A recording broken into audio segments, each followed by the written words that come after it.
धर्म का जो नशा सूंघा दिया गया है, जो चरस पिलाई जा रही है, ये बर्दाश्त नहीं किया जाएगा। बाबरी मस्जिद को सब्र किया गया है, अब हम सड़कों पर लड़ने के लिए तैयार हैं। अब हम अपनी कोई मस्जिद देने के लिए तैयार नहीं हैं। आस्था की बात है तो आस्था आस्था बराबर होती है सबकी। अगर एक आस्था वाले ये बात बोलते हैं कि हम सुप्रीम कोर्ट को नहीं मानेंगे, अगर हमारे खिलाफ फैसला आया, हम सुप्रीम कोर्ट से भी ऊपर हैं, तो आस्था अगर आस्था दोनों की बराबर है। एमपी-एमएलए बनना जरूरी नहीं है। पार्लियामेंट में बहादुर एमपी, हमारे देश में बहादुर नेता पैदा करने की जरूरत है जो संविधान के हिसाब से देश चलवा सके। एमएलए बनना जरूरी नहीं है, अपने एमपी-एमएलए जिता के लाना बड़ी बात है, हम उस काम पे लगे। साहब ने कहा कि हम जो ज्ञानवापी को नहीं गिरने देंगे, बचाएंगे, उसको रोड पे आना पड़ेगा, ऐसा बोल रहे हैं वो। मैंने वही बोला ना, प्रदर्शन। देखिए, एक बहुत अच्छी बात तौकीर रजा साहब ने कही, वो आप लोगों को ध्यान से सुननी चाहिए थी, शायद आप लोगों ने नहीं सुनी। उन्होंने कहा आस्था की बात है तो आस्था आस्था बराबर होती है सबकी। अगर एक आस्था वाले ये बात बोलते हैं कि हम सुप्रीम कोर्ट को नहीं मानेंगे, अगर हमारे खिलाफ फैसला आया, हम सुप्रीम कोर्ट से भी ऊपर हैं, तो आस्था अगर आस्था दोनों की बराबर है। हम तो अब भी ये नहीं कह रहे, क्योंकि हम संविधानवादी हैं, हम अम्बेडकरवादी, हम अब भी ये नहीं कह रहे हैं कि हमारी आस्था सुप्रीम कोर्ट से ऊपर है, लेकिन आस्था आस्था बराबर है। जहाँ किसी और की आस्था खड़ी है, उसी के बराबर में हमारी भी आस्था खड़ी है, और उसके लिए संवैधानिक तरीके सारे इस्तेमाल किए जाएंगे, ये हम वादा करें। क्या सर आप चुनाव लड़ोगे भविष्य में? आप भविष्य में बनाने की बात हुई है, 24 की बात कर रहे हैं सर आप। एमपी बनना कोई मुश्किल काम है। एक हमारे चीफ जस्टिस साहब थे, अभी बाबरी मस्जिद का इस्तीफा देके, अब बाबरी मस्जिद का फैसला देके उनका रिटायरमेंट हुई, उनको राज्यसभा की सांसदी फौरन मिल गई। उन्होंने कहा मेरे लिए ये भी छोटी बात है। तो आप ये बात समझिए, अगर ज़मीर फरोशी की बुनियाद पे अपने भारत की जनता के, ख़ास तौर पे SC ST OBC और माइनॉरिटी की इंटरेस्ट कॉम्प्रोमाइज़ करके, उनका हक तलफी करके MP-MLA बनना होता, तो मैं आपसे 25 साल पहले या 30 साल पहले बन चुका होता। MP-MLA बनना ज़रूरी नहीं है। पार्लियामेंट में बहादुर MP, हमारे देश में बहादुर नेता पैदा करने की ज़रूरत है जो संविधान के हिसाब से देश चलवा सके। MP-MLA तो हमारे जैसे लोग कभी भी बन जाएंगे। अभी मैं थोड़ा सा ज़मीर फरोशी कर लूँ, अभी मुझे कोई भी पार्टी अपना MP-MLA बना देगी। अभी मौलाना तौकीर रज़ा थोड़ा सा कॉम्प्रोमाइज़ कर लें, कोई भी पॉलिटिकल पार्टी ने MP-MLA मिनिस्टर बना देगी। लेकिन फिर हम अल्लाह को क्या मुंह दिखाएंगे? ये है बुनियादी बात। MP-MLA बनना ज़रूरी नहीं है, अपने MP-MLA जिता के लाना बड़ी बात है, हम उस काम पे लगे। ईमानदार MP-MLA जिता के लाना बड़ी बात है, हम उस काम पे लगे। धक्का लगेगा। मौलाना साहब, आज क्या मैसेज देने की कोशिश आप लोगों की तरफ से की गई है? मौलाना सामने देख। आज हमारे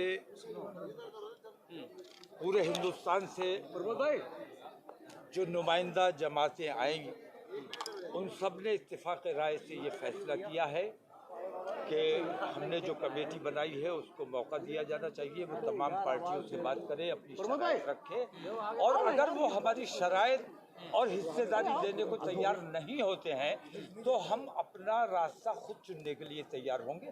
छोटी छोटी जमातों को मुत्तहिद करके, छोटी छोटी पार्टियों को मुत्तहिद करके हम इंशाल्लाह तीसरा मोर्चा तैयार करने का काम करेंगे। मौलाना, आपने कांग्रेस को रिजेक्ट किया, सीधे कहा कि कांग्रेस को सीधा समर्थन नहीं देंगे हम। नहीं, सीधा समर्थन किसी को भी नहीं देंगे, क्योंकि हमने सबको आजमाया हुआ है। अपनी शराइत और भागीदारी की बुनियाद पर समर्थन किया जाएगा। मौलाना, आपने कहा है कि जो मौजूदा सरकार है वो दंगे कराते थे, बम फोड़ते थे, वो लोग सत्ता में है। यकीनन अगर आप तहकीक करो तो ये झूठे हैं, बेईमान हैं जो ये कहते हैं कि हमने दंगों पर कंट्रोल किया है।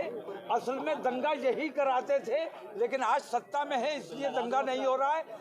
असल में बम ब्लास्ट यही करते थे और इल्ज़ाम लगाते थे कि मुसलमानों ने बम मार दिया। ये अब सत्ता में है इसलिए कहीं बम नहीं फट रहा है, और बमों से इन्होंने हमेशा फ़ायदा उठाया है, और पिछले चुनाव भी पुलवामा के जरिए जीता गया है। मौलाना, आपने मथुरा की बात की, खासतौर से शाही ईदगाह का सर्वे करने की बात हो रही है। शाही ईदगाह का सर्वे कराइए, खूब कराइए। लेकिन अब ये बर्दाश्त नहीं किया जाएगा। आप हज़ारों सर्वे कराएंगे, लाखों मस्जिदों की लिस्ट लेकर बैठे रहेंगे, इन चीज़ों को बर्दाश्त नहीं किया जाएगा।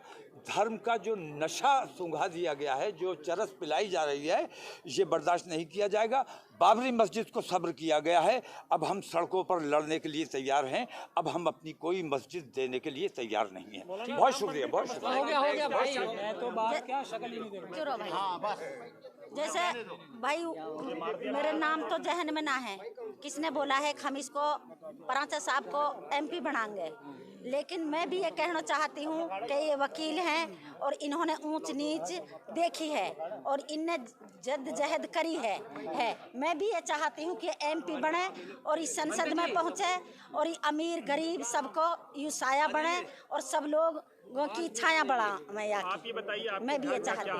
जुनैद की माँ है इस वक्त, वो बात ठीक है, लेकिन मैं भी चाहती हूँ इस बात को कि ये मेरा बेटा MP बन के आए, चुनाव लेके नहीं, और सब लोग खुशी से वोट दे के नहीं इसको उबड़ावें MP, ताकि यानी वकालत करी है सबके साथ, यानी अच्छा बर्ताव करा है। तो वकील जो हुए हैं ये शुरू से काम करे हैं वकालत को, इनके बात जहन में अच्छी तरह बैठी हुई है। और अनजान आदमी, अनपढ़ आदमी, गवार आदमी MP बन जावे, फिर वह ऐसे ही फेंके हैं अकबक, जैसे उनके मुंह में आ जावे है वही बात वो फेंक देवे। ये बताइए आपके घर का क्या माहौल है, कैसे घर का गुजर बसर हो रहा है? जुनैद आपके बीच में नहीं है, उनको इंसाफ नहीं मिल रहा देखो मेरा बेटा है, हो गए 7वीं साल लग रही है, अब ये 6ठा महीना में पूरी 7 साल हो जाएंगी। 2017 6ठा महीना 22 तारीख को मेरा बेटा को इंतकाल हुआ, उसी दिनासु मैं अपना बेटा के लिए इंसाफ के लिए फिर रही हूँ। आज तक कोई इंसाफ ना मिला है आज तक, और तारीख पे तारीख देवे हैं, तारीख पे तारीख देवे हैं और फिर आ जावे हैं। 3 जगह केस चल रहे हैं और वाई टेंशन में जो मेरा बेटा फैसल नाम को है, सबसे छोटो है, वाट है वो बिल्कुल छोटो हो। अब तो माशाल्लाह लंबाई ज़्यादा, लेकिन बुद्धि तो बच्चान की सी है वाकई, वाह को दिमाग बिल्कुल और बात न फेंक रो है और बेल सुया टाइम जब भारत की